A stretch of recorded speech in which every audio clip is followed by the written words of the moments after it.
In 1994, I began my career as an interventional cardiologist. I had just finished my cardiology training in New York City, and I was really excited to be moving to sunny San Diego. Why was I excited? Because I was going to Scripps Clinic, where they were doing cutting-edge work in the treatment of coronary artery disease. One of the procedures I was doing at Scripps was putting stents into blocked arteries. In fact, at the busiest part of my career, I was placing over 750 of these stents per year. Now, a stent is a metal sleeve, like the coil on a notebook. In fact, one of the first stents invented looked just like the coil on a notebook. Stents could be as small as a few millimeters. And putting a stent in an artery is a very precise technique because usually we're not opening the whole artery, we're just opening a small section of the blood vessel. Stenting is one of the true miracles of modern medicine.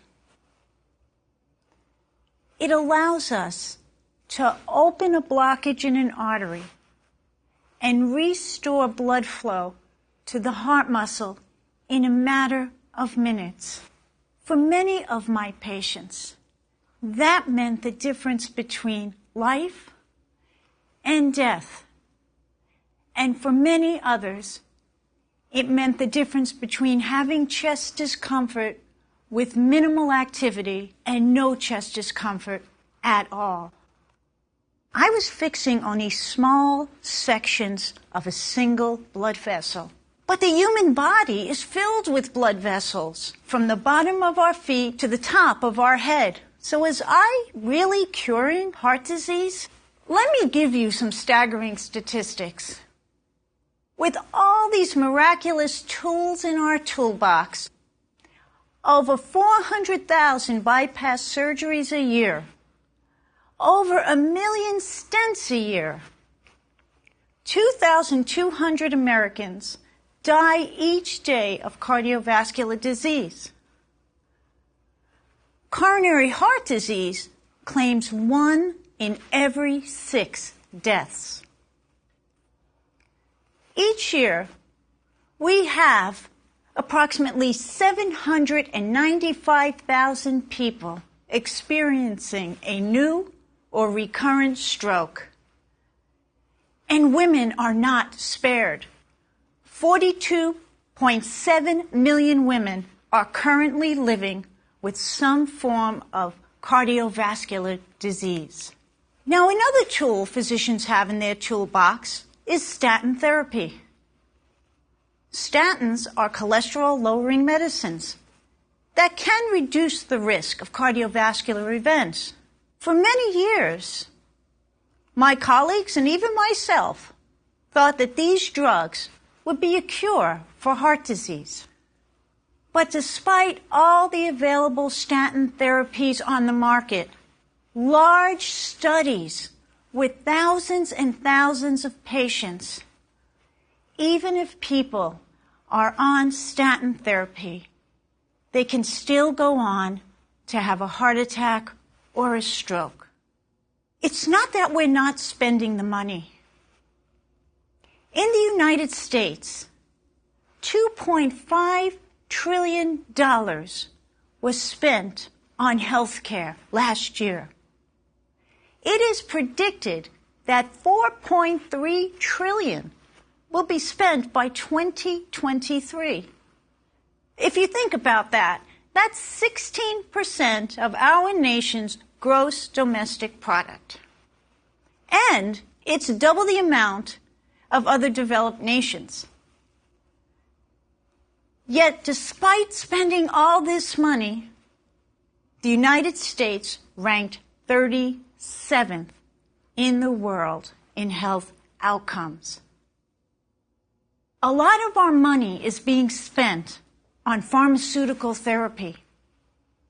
When we look at all the pharmaceuticals made for the entire world, North America consumes 47.7%.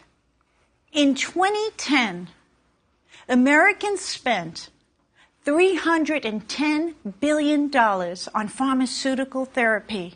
$13 billion was spent on statin therapy alone.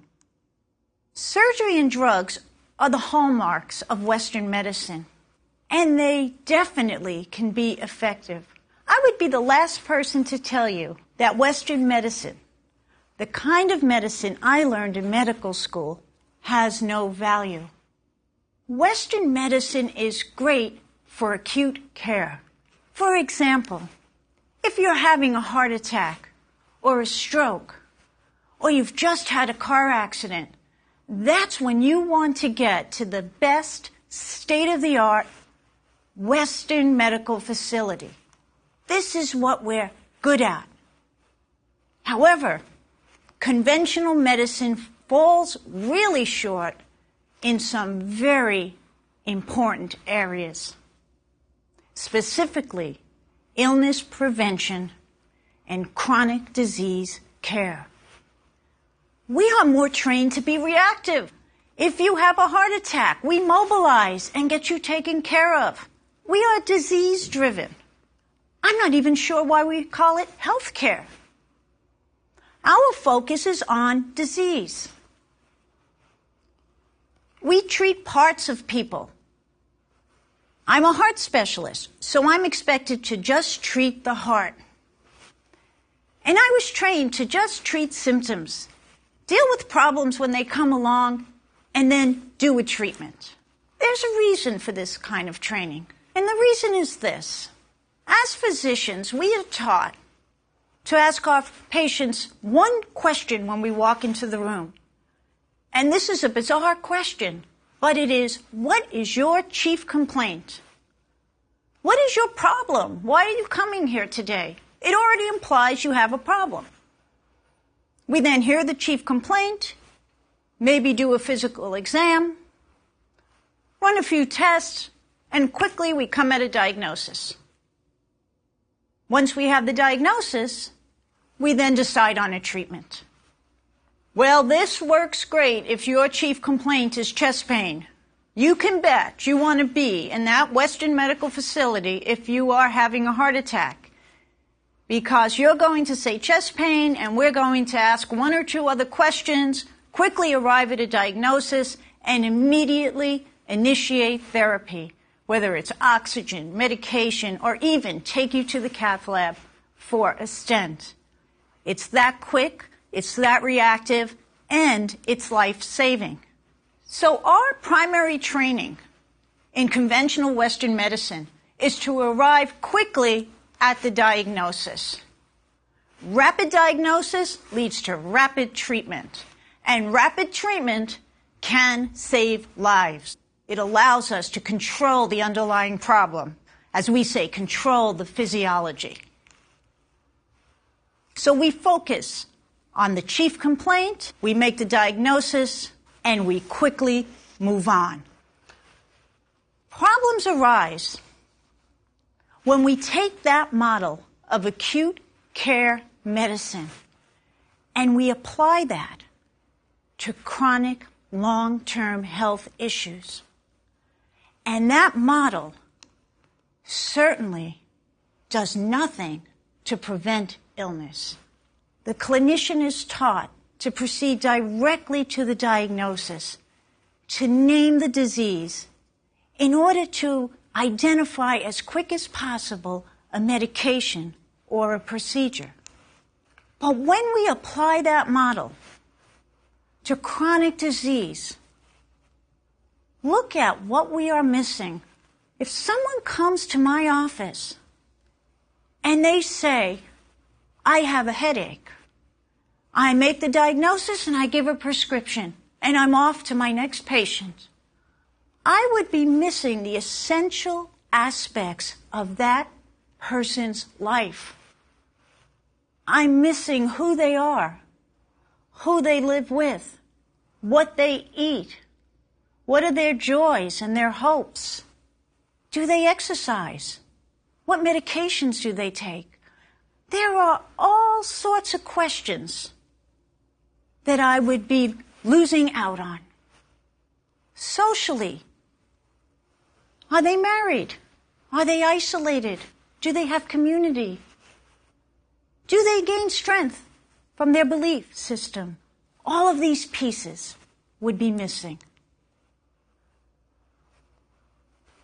The results of using the acute care model is little attention is paid to the patient's story. What we get is the chief complaint, maybe a little bit about the present symptoms of illness. The patient's whole story is not understood. Who is this individual in context to community?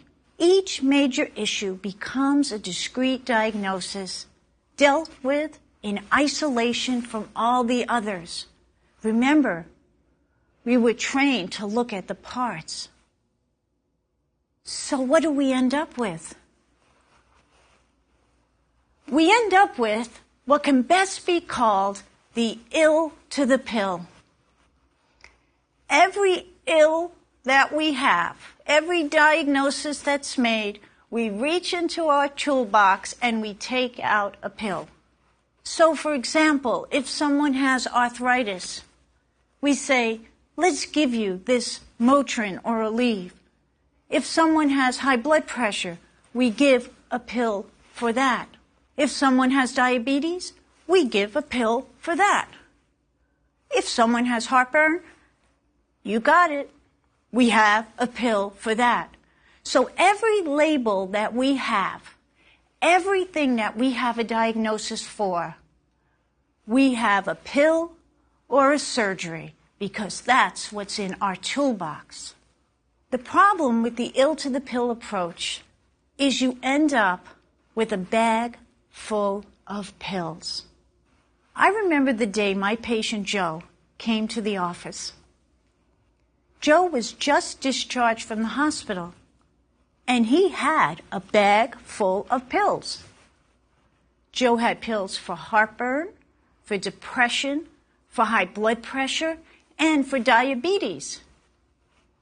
And the first thing Joe said to me was, I don't like the way these medications make me feel.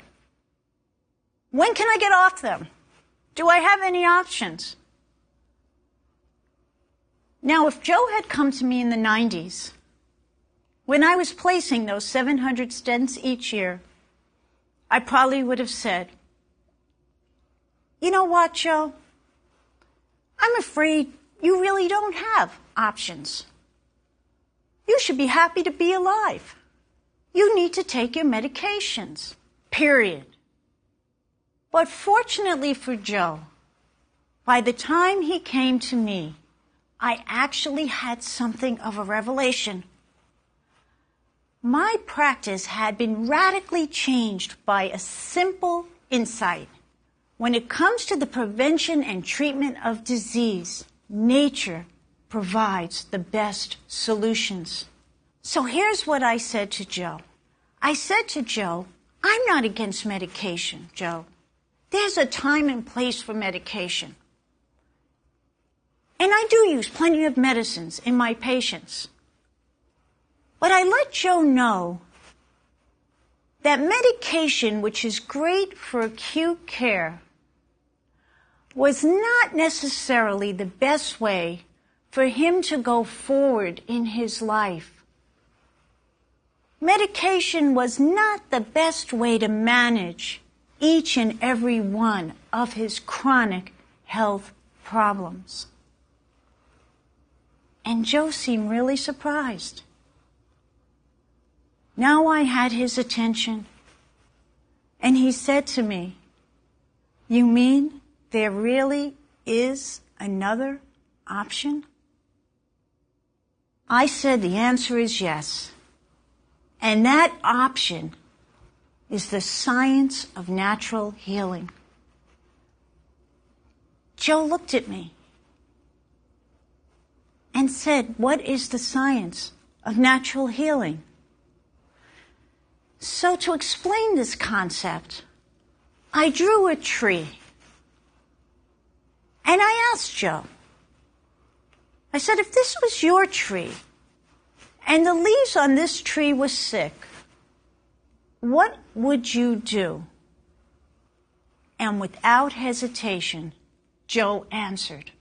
He said, I would water the tree. I would check the soil. I would make sure it was getting enough sunlight. And I even would add fertilizer. I want to strengthen the soil. I then explained to Joe that his tree was sick. And I drew a few leaves on the tree so that Joe would be able to understand. And I labeled those leaves: diabetes, heart disease, heartburn, high blood pressure. And I explained to Joe that Western medicine starts with the leaves. We go right up to the leaves, we name them, and we go for a medication or a surgery. The leaves are cut off, they're bypassed, or they're medicated. Joe seemed to understand, but I offered Joe a different solution. Think about this, Joe. Remember what you said about the sick tree. What if we look at your soil? We all have a soil in which we live. And if you take a minute, think of yourself as a tree. And you might even have a few health challenges. You might even be able to label some of the leaves of your tree. Maybe one is depression. Maybe one is diabetes. Maybe a leaf on your tree is high cholesterol. Maybe it's even heartburn.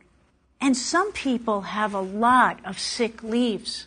Now take your imagination a little bit further and think about the trunk of the tree.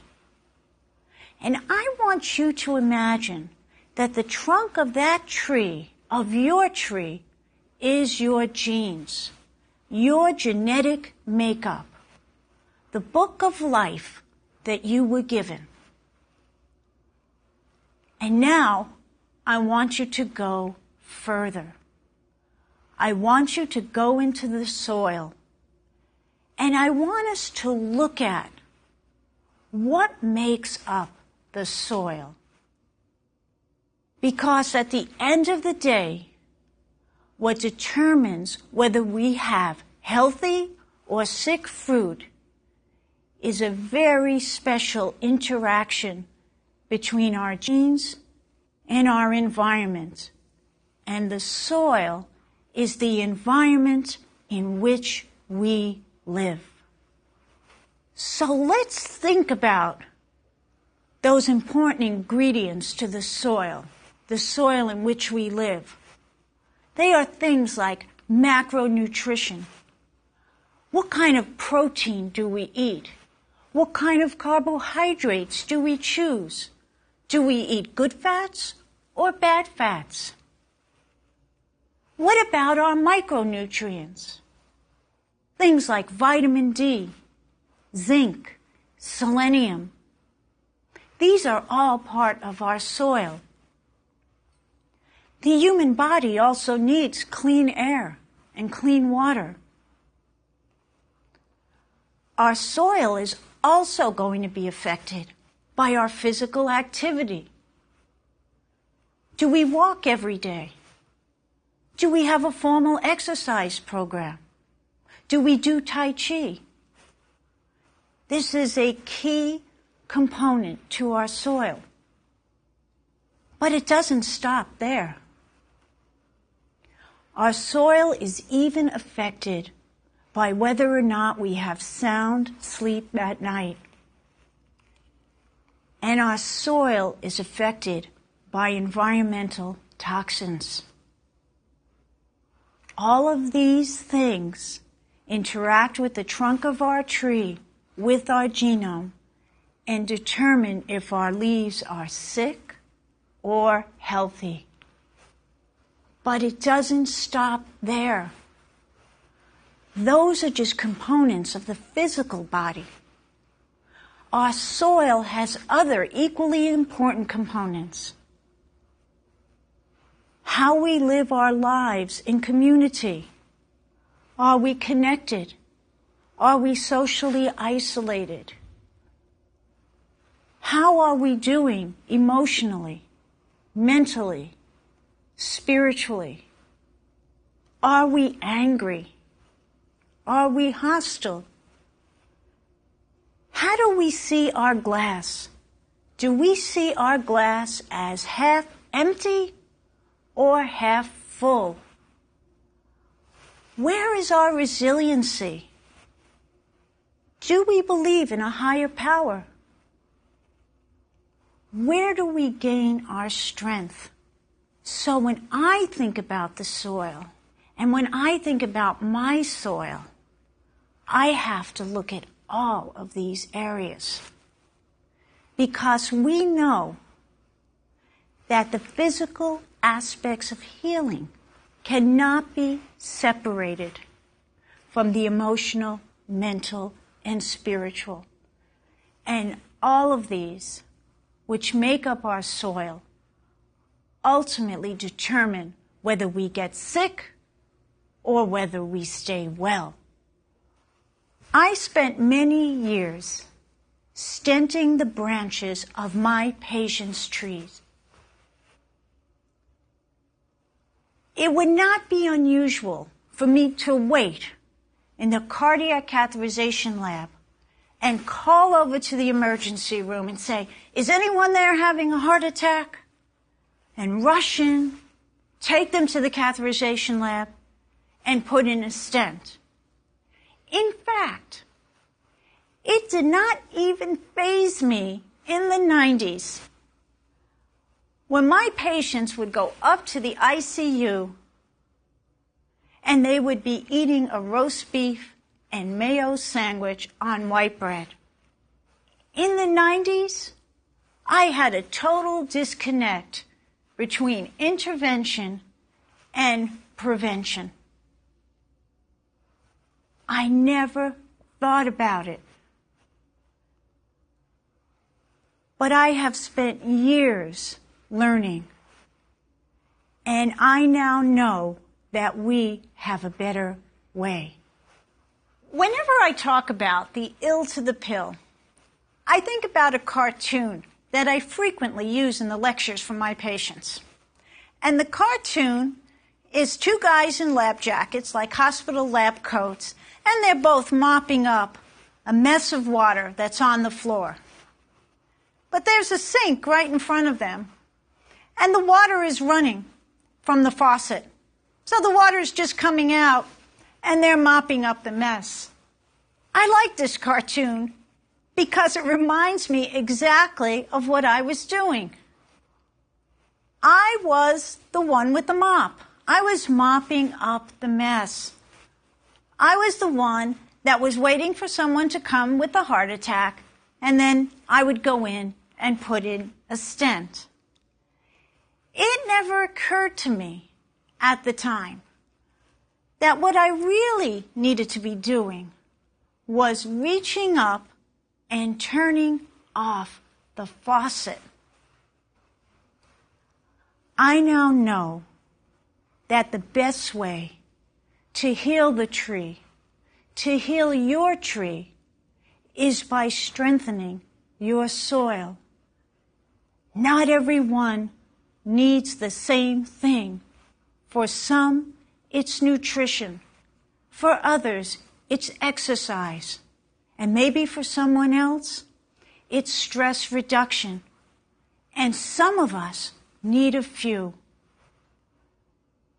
In this course, I will share with you all of the scientific evidence and practical techniques that you will need to strengthen your own soil.